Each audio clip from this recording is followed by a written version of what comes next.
So our final topic in the carbohydrate chapter is polysaccharides, many sugars. And we touched on those a bit earlier when we compared glucose to glycogen. You can see that the complexity level is much greater on these polysaccharides. So let's take a look at some of the terms and structures for them. Like usual, you've got some terms over here that I won't necessarily read to you, but you might hear me say some of these words and you can refer back to the definitions. So let's just kind of revisit what we've done in this chapter so far. We learned about monosaccharides, which was a single ring. We learned about disaccharides, which was two rings connected together by an acetal functional group. And now we're going to look at polysaccharides, and I'm just going to change these to simple circles to make it simple. But these are going to be these same rings, but times 100 or times 1,000. And again, just connected with hundreds and thousands of those acetal functional groups, and this would go on for a very long time.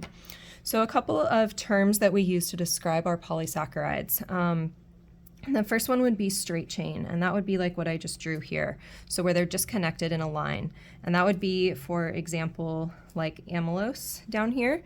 Amylose is a polymer that we find when we talk about starch, so something like a potato or cornstarch is going to have some of that amylose in it. Also in plants then we have amylopectin, so that would be something that is branched, and you can immediately see the difference. So just to sketch out the difference here, we have maybe our straight chain, but then we start to have branches off of it.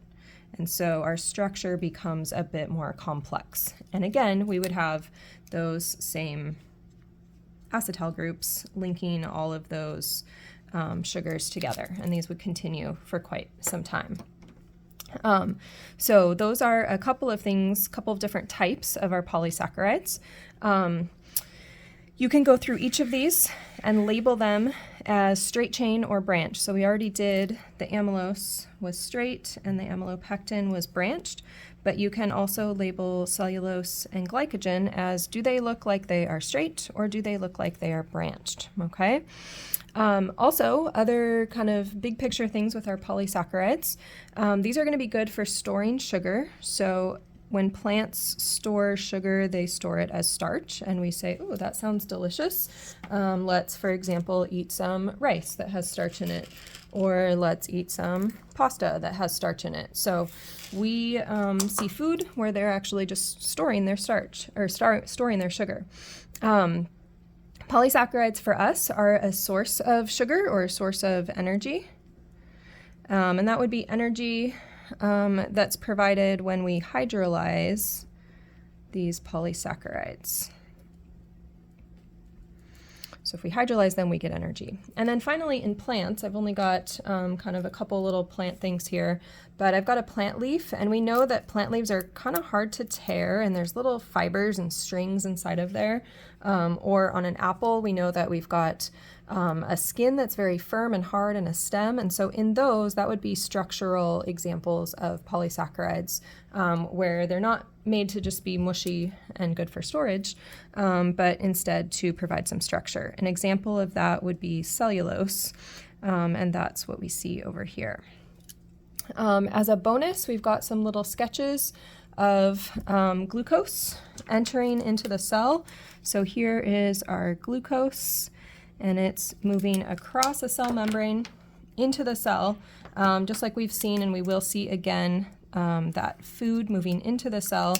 But we're not going to talk about this right now. This is just a cool connection between chapter 16 proteins, and this protein here would be this protein here, and then our fuel, our carbs, coming into our cells. So let's continue talking about carbs on the next page then. So on this page we can see polysaccharides can be found in plants. They can be used for energy, amylose, amylopectin, or they can be used as a structural component. And so this would be over here our cellulose. It's not labeled, but this is cellulose. All right.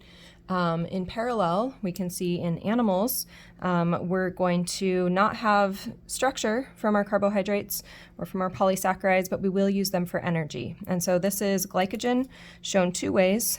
Here's one way we see it, and here's another way. So these are both glycogen. This is the larger molecule. So for each of these different polysaccharides that are used in different locations and for different functions, you can do some tasks that we've been working on throughout the whole chapter. So we can find our hemiacetals. Hemiacetals, we're not going to find so much here. Actually, we don't see any because these all just would only have a hemiacetal at one end of the sugar, the polysaccharide. And if you remember, at one end, that means you're going to have maybe 100 or 1,000 of these rings before you get to that hemiacetal. So we don't have those in our sketches that we have here. What we do have is we have lots of acetals. So if you remember on the previous slide, we showed that there were acetals connecting every single ring. And so as I look at this, I'm looking for that pattern of OCO, and I can see an OCO, OCO, OCO, OCO. Here's a strange one that we haven't seen yet. If I see that O in the ring and I follow it to a carbon, then I can actually go down to another oxygen. Here's some more OCOs.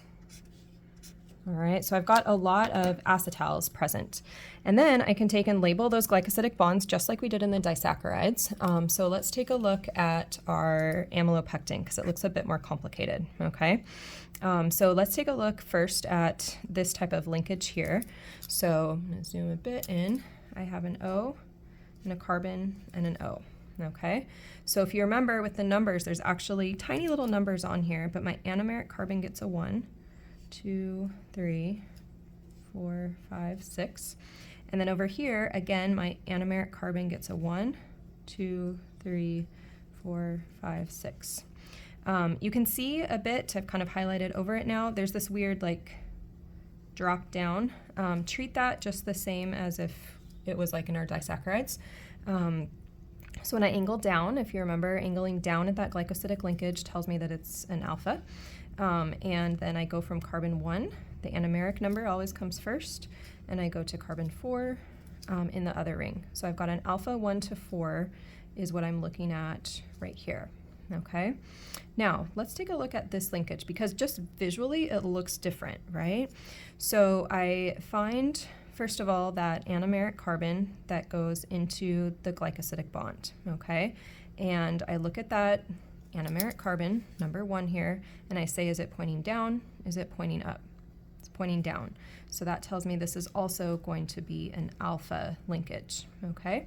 Now I need carbon numbers, so I can see anomeric carbon number comes first, 1, but then I need to think about what's it connected to down here. So to do that, I have to find this ring's anomeric carbon, 1, 2, 3, 4, 5, 6. 6 is outside of the ring. And so now I can see it's a link from anomeric carbon number 1 down to carbon 6 in the other ring. And so I have 2 different types of linkages, and that's a feature of our branched polysaccharides, is you start to see some variety in how those connections are present. So you can take some time with the rest of these molecules and do the same kind of work that I just did. Look at the linkages here, look at the linkages here, and look at the linkages here. And just to give you one to focus on over here, I would recommend focusing on this linkage here. They're all the same, but they look a bit tricky and different because the oxygen in the ring moves around. So focus on labeling this linkage here. There's only one type. All right, final page of our carbohydrate chapter. You want to put these back into the context of metabolism, which was kind of where we started. So as we think about carbohydrates in this big picture eating food idea, we know some of these words now. Polysaccharides are going to have lots and lots of those monomers all connected together. And that's our initial food, our polysaccharides. And then those go through a reaction that we learned and practiced, which is hydrolysis, and they become monosaccharides. So there's another term that we learned today. From there, those monosaccharides just keep getting broken down and broken down, go through the citric acid cycle, end up generating probably more than half of your ATP. So we get a ton of energy out of those. And then just kind of zooming over to a bigger picture, we're going to be using purple as a cell membrane color throughout some of these biomolecules. So we have our cell membrane, and that cell membrane is right here in this picture. So our initial hydrolysis reactions are not actually happening in the cell, they're happening out in your digestive system. And this food, these polysaccharides, for example, move across that membrane in order to be converted to energy. So as a final wrap up, I want to encourage you to go back to one of our early slides to take a look at the carbs, the properties, the function, and some of the reactions, and then just complete the rest of the practice problems.